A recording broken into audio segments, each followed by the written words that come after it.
సంతానం లేని వారికి సంతాన ప్రాప్తి కనపడుతోంది. ప్రేమికుల మధ్య గొడవలు తగ్గి వివాహం కోసం ప్రయత్నం చేసేవారికి అనుకూలతలు ఉన్నాయి. భార్యాభర్తల మధ్య కలయికలు, విడిపోయిన భార్యాభర్తలు కలిసే అవకాశాలు కనపడుతున్నాయి. విదేశీ ప్రయాణ అవకాశాలు ఉన్నాయి బాగాను.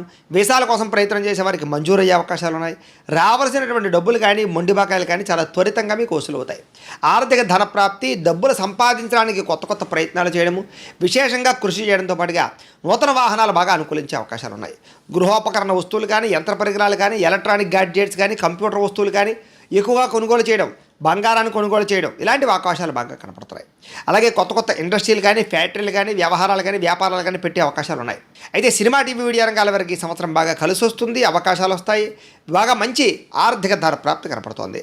అలాగే బ్రోకర్లు, మధ్యవర్తులు, మీడియేటర్ల వల్ల లాభాలు, ఎలక్ట్రానిక్ గ్యాడ్జెట్స్ అమ్మేయడం వారికి లాభాలు, విద్యార్థులకి చదువులో ఉత్తీర్ణత శాతం బాగా పెరిగే అవకాశము, మంచి అనుకున్నటువంటి కాలేజీలో సీట్లు పొందే అవకాశాలు బాగా కనపడుతున్నాయి.